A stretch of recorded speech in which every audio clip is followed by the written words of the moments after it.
saya satunya sebagai Sukarni, Laksamana Maida, dan juga Trimurti. Saya Inisia sebagai Sundoko Singgi karena saya Liman. Saya Jocelyn sebagai Fatmawati. Saya Justin sebagai Sukarno. Saya Kendi sebagai Muhammad Hatta dan Guntur. Saya Leonard sebagai Chandra Saleh dan Subiro. Saya Davi sebagai Mr. Subarjo dan Dawis. Oke.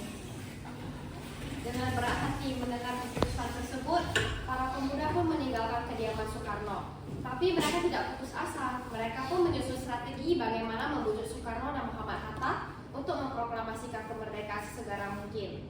Akhirnya mereka memutuskan untuk mengasingkan kedua tokoh itu ke Rengas Dengklok untuk terhindar dari desakan para pemuda dan pengaruh Jepang di Jakarta. Tanggal 16 Agustus 1945 pukul 4 pagi di kediaman Soekarno. Assalamualaikum. Waalaikumsalam. Ada apa saudara datang sepagi ini? Hilangnya Soekarno dan Muhammad Hatta secara misterius pagi itu menimbulkan kepanikan di kalangan para pemimpin di Jakarta. Peristiwa ini baru diketahui oleh Ahmad Subarjo pukul 8 pagi. Apakah saudara tahu di mana keberadaan Soekarno dan Hatta? Maaf, saya tidak tahu. Katakan kepadaku di mana mereka sekarang. Dan aku akan menjamin keselamatan mereka kembali ke Jakarta. Dan aku akan menjamin kemerdekaan budaya Karena Anda bersumpah dulu. kau bisa percaya padaku. Baiklah, kita akan memberikan jalannya di rumah itu. Kamu antarkan kami ke Rengas Dengklok. Saya Pak, kalau begitu naiklah. Perundingan dengan Soekarno di Rengas Dengklok.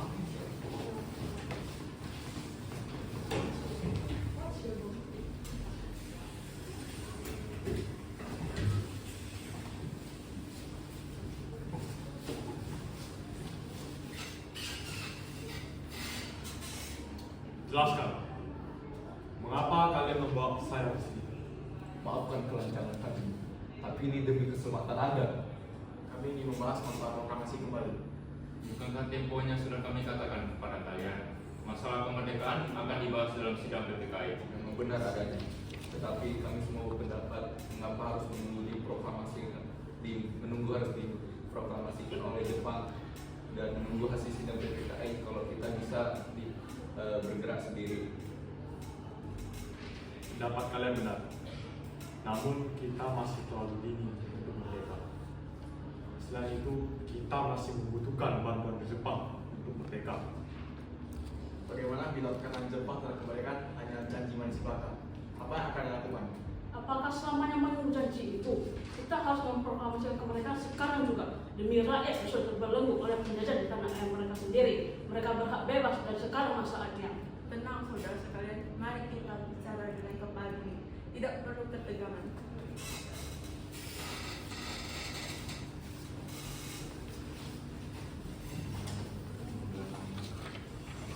Saya mengerti pertimbangan Anda berdua. Memang benar, kita belum mempertimbangkan masalah dengan matang. Tapi saya yakin kita dapat bangkit dan mengapakan situasi.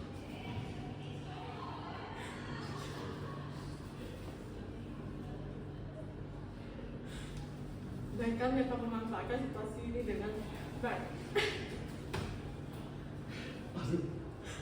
Tapi, akankah kita bisa?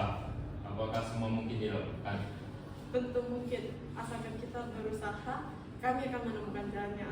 Lagi pula para pemuda di Jakarta sedang memikirkan strategi pertahanan mencegah serangan dari Jepang dan sekutu lainnya tidak menerima proklamasi bangsa kita. Usul yang bagus. Bagaimana hadirin?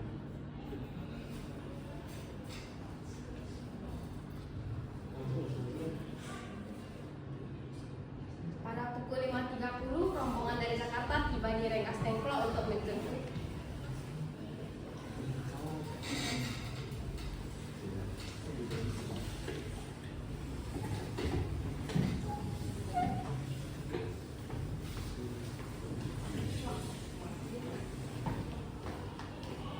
Syukurlah kalian semua baik-baik saja.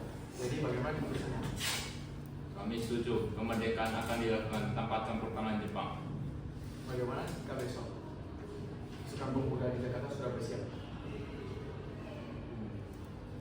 Jika mungkin ya kita akan melaksanakannya esok pagi. Selesailah perundingan di Rengas Dengklok. Semua anggota golongan tua maupun pemuda kembali ke Jakarta untuk membahas lanjut rencana proklamasi kemerdekaan pada tanggal 17 Agustus 1945. Tanggal 16 Agustus 1945 pukul 11 malam, rombongan pun tiba di Jakarta.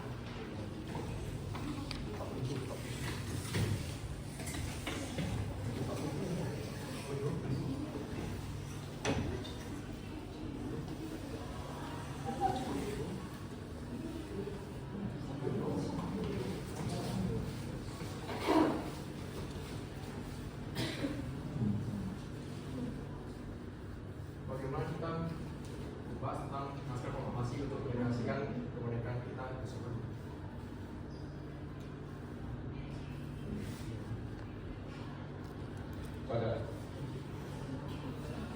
Kita butuh tempat untuk membahasnya, Bu. Tapi hari sudah malam dan Jepang tidak mungkin mengizinkan kita untuk keluaran di malam hari. Saya punya ide. Kita akan meminjam rumah Laksamana Maeda. Rombongan kemudian berangkat ke rumah Laksamana Maeda di Jalan Iman Bonjol nomor 1.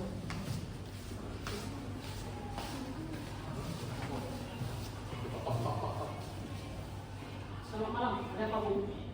Kami butuh tempat untuk membahas tentang naskah proklamasi yang akan dilaksanakan besok pagi. Benarkah itu? Kalau begitu masuklah. Saya turut gembira mendengar kabar ini. Silakan menggunakan ruang yang saya izinkan. Saya pergi istirahat dulu. Terima kasih, Pak Tunggu.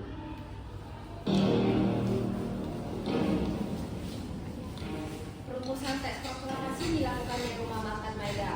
3 eksponen pemuda yaitu Soekarni, Sudiro, dan BM Zia menyaksikan Soekarno, Muhammad Hatta, dan Ahmad Soebarjo membahas perumusan naskah proklamasi tersebut. Acara perumusan naskah proklamasi berjalan lancar. Tidak ditemukan kesulitan untuk menemukan rumusan yang tepat.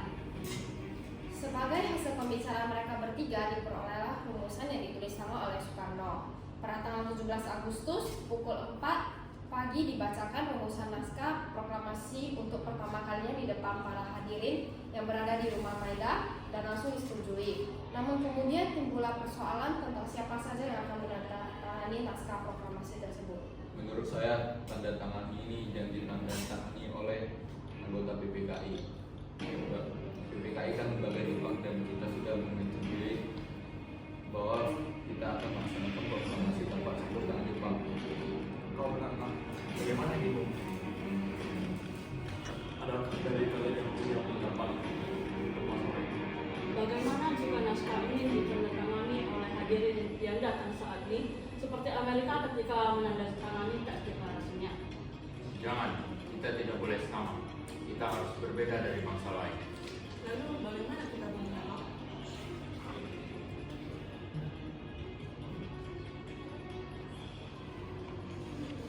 Usulan bagus. Bagaimana diri? Kami setuju. Setelah semua setuju, Soekarno memerintahkan Sri Meli untuk mengetik teks proklamasi tersebut.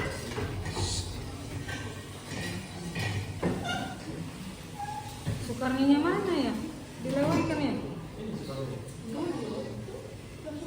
Iya tadi kan